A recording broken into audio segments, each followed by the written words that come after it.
Hi,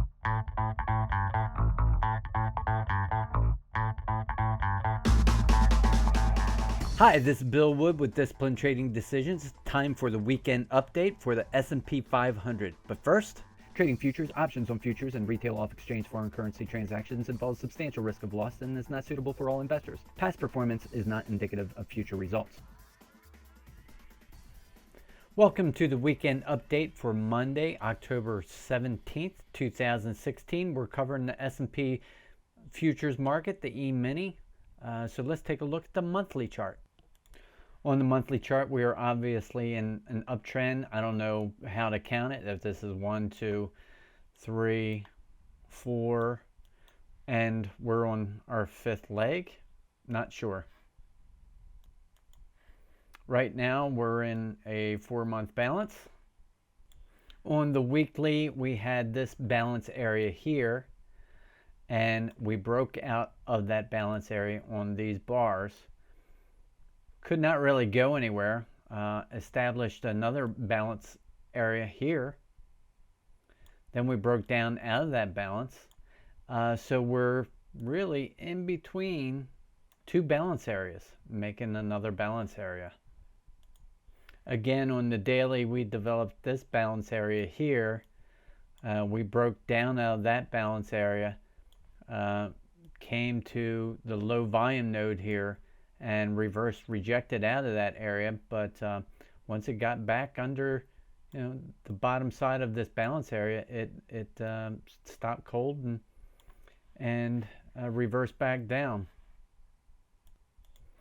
So it peaked below this previous low, came back into this larger balance area, and generally the target is if you peak outside and then come back in, the target is the opposite end of that balance area.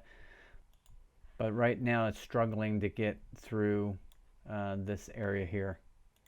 Last week we were talking, saying that we were in breakout mode, that we were coiling up here, and wasn't sure if the breakout was going to go something like this, come down to the low volume node and then curl around to go lower, or if this was a flush to get the longs out of the market, to make the market stronger to continue this move higher.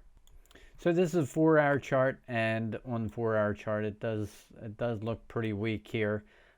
We had some excess on this bar, came down here, did turn around, have a nice reversal on this bar.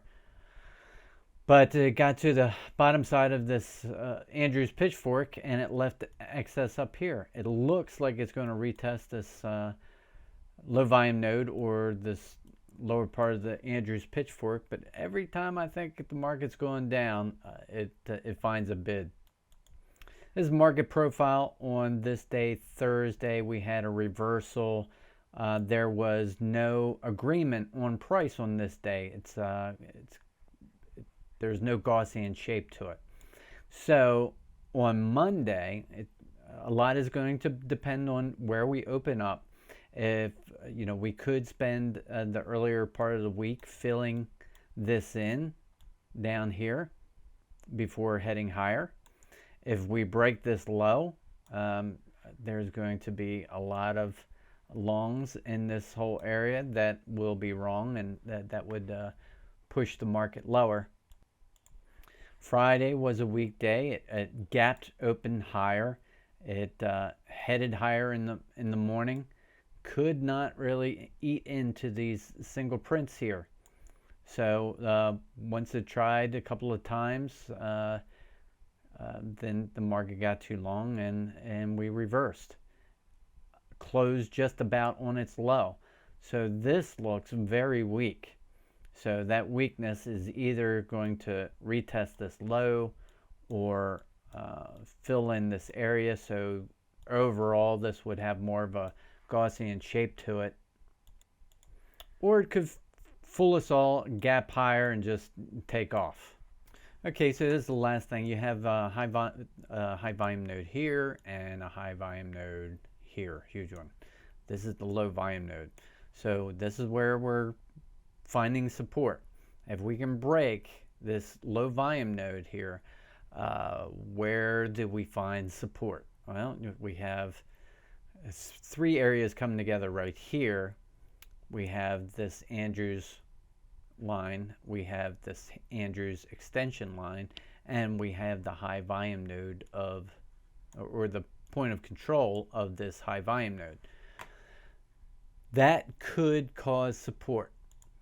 But what's kind of scary is that when you look at this in here, even though this is a high volume node here, that high volume node includes all this back here. But this action right in here is very weak structure. So there's a possibility, you generally think that for the market to get through a high volume node, it really has to press, but with this weak structure here, it could come through here rather quickly. Again, every time I think the market's heading down, it finds a bid. So we'll see where we open on Monday. If we break this low, we talked about the support areas that we could have, or lack of support. And the other thing is, it may spend time down here to make this more of a Gaussian shape if the market is bent on going higher. If we open up in here, or even gap higher, can we fill in these single prints? If we cannot fill in these single prints, the likelihood is for lower prices. Well, that's what I have for today. This is Bill Wood, and if you're watching this anywhere other than my blog at disciplinetradingdecisions.com, please go there now and check out our other resources. And while you're there, sign up for our weekly newsletter, and you can have these videos sent right to your inbox. And this is a reminder to trade according to your trade plan. Don't do what I do. You have to believe in your analysis of the market in order to stay disciplined and true to your plan. Hey, I really appreciate your likes, the comments, and your shares. I really appreciate that. It all helps to get the word out. And remember, stay motivated, stay focused, and stay disciplined, my friend.